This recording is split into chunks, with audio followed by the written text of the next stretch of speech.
Two things that I thought at that moment is this. They try to hide it and they try to promote it at the same time. They're maybe forcing people who pay for their spot or giving free spot for Indie Showcase. It's been some time since the Summer Game Fest, right? And I've been thinking about this since the weekday week. I forget what it was, but I was thinking about this event. And I saw something that I was trying to explain for like some time now. And it's this. The industry is kind of scared. And I will explain it this way. At the start of the Summer Game Fest, Jeff Keighley did give a shout out to all those titles who were successful without them. If you listen closely to what he says, I can see that he's kind of scared. Dive into the excitement. Let's take a moment to recognize just how dynamic our industry has become. Here's a look at the top 10 selling new games on Steam so far in 2025 by units, according to Game Discover Co. Lots of great games. Now, the list includes beloved franchises, but sitting proudly at number one with over 13 million units sold since February is Repo, a groundbreaking indie game crafted by a passionate team of just 10 people at SemiWork in Uppsala, Sweden. And closely trailing it is Schedule One from TVGS, a solo developer in Australia. It's inspiring that these indie creations stand side by side with heavyweights like Monster Hunter Wilds and the Oblivion remake. Absolutely. Now let's also applaud Claire Obscure from Sandfall. Okay. They might get some nominations at the end of the year. We're not there yet, but it is a monumental achievement, earning the highest user Metacritic score ever recorded for a game, all from a team of under 30 developers who bravely stepped away from big publishers to forge their own path. One thing is clear. With digital distribution and engines like Unreal, today's most innovative projects increasingly emerge from outside the traditional publisher system. And that's something to celebrate. But with more than 18,000 games released on Steam just last year, more than double from 2020, the challenge now is discovery. And that's precisely why events like Summer Game Fest, our partner showcases happening all weekend long, and initiatives like the Steam Next Fest are so essential.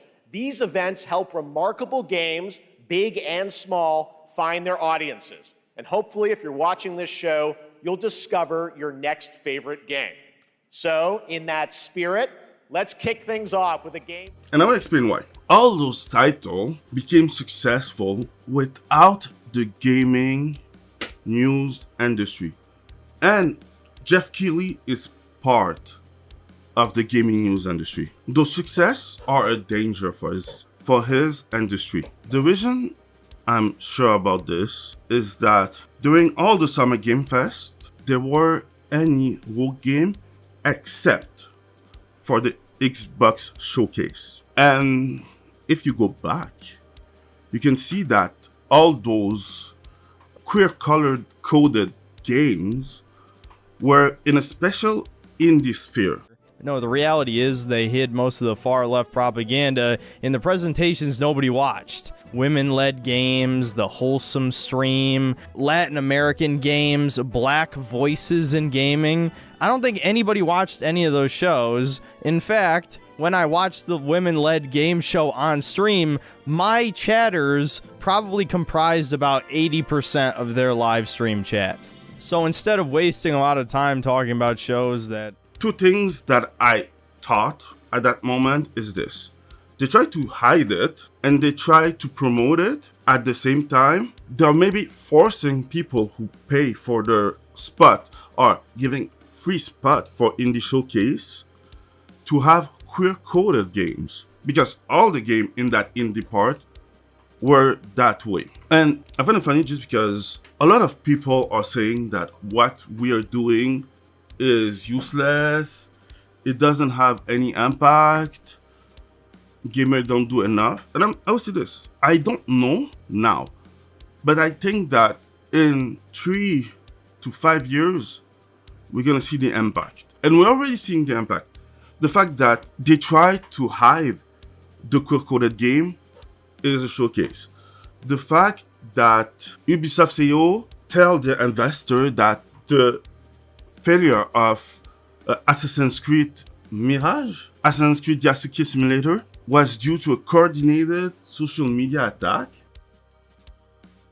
show the power that we have as a community when we work together. The fact that MasterCard, Visa have to explain themselves show that they are scared. The fact that we are algorithmically throttled when you talk about Visa, MasterCard show that they have to use the muscle because they're scared. They're not scared to censor us. They're scared that we open our eyes and that we act. And when I say act, I mean just the same thing that I explained one video before, I guess. This big company who's skimming off the top of what we decide to buy, decide to fuck with the ability to buy because they think that they have the right and the power to do whatever the fuck they want. And my opinion is that, let's say that most gamers who don't appreciate that decide to play the same game. Let's say that instead of buying video games with Visa, MasterCard, with giving your Steam wallet, Visa, MasterCard money, you find another way, like PayPal or something else, to put your money onto your Steam account and buy your games. Because Visa and MasterCard don't like it when you buy your game with their card, right?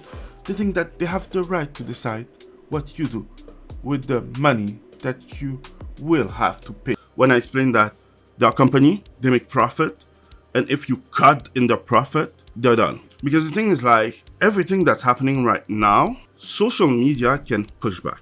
ID verification, all that stuff, they can push back. They don't want to because you're the product. And by being sure that you are the product, having a better grip on your identity, help them sell better stuff to you and sell you better to their consumer, who are the publicists and all that. And sadly, the part that I understand is that people are too used of using the tool that they have, right?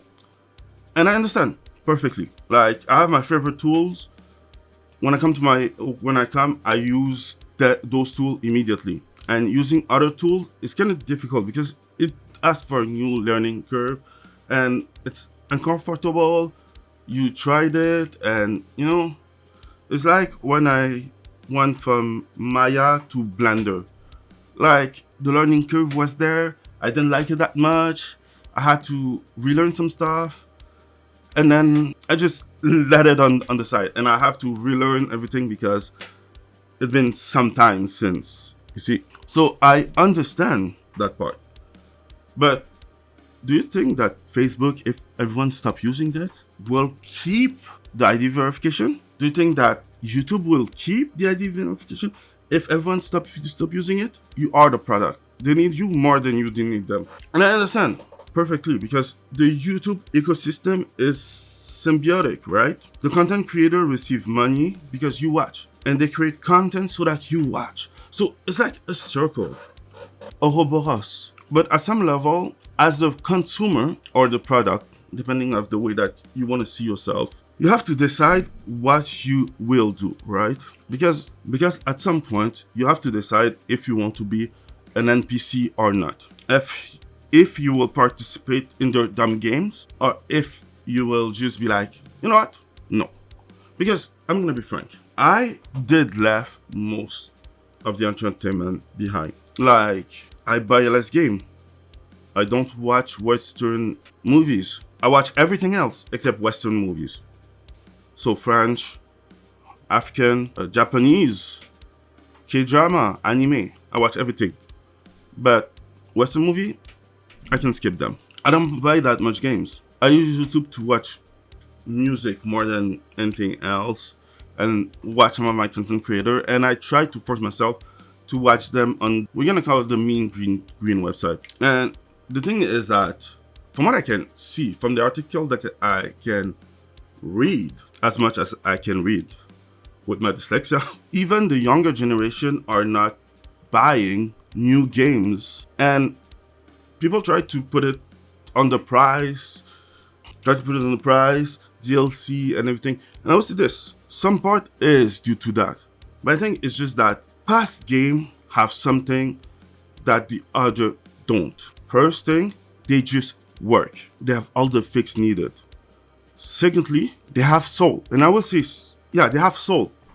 Because the thing is, right now, the AAA industry crank out soulless cash grabs. And as much as some people like that, I find it kind of sad because the story are nothing original, the character are bland, the environment is always the same, the design is And I like to fight with Nero on some subject because it's funny because he's always saying that every game has already been made better and all game that coming out today is like a worse version of a good game that I used to have or that I used to play. And I like to fight with him about this, right? But he's not wrong. He's not wrong. Like, if you can go past the limitation of the older games, like the game design, the graphics, tank control, most of the time you have a better game, better story, better experience. And that's why Nintendo had some capital from the gamers, because most of the experience were made for gamers. Like, there were hits, they were trying something new mechanic, new technology, new.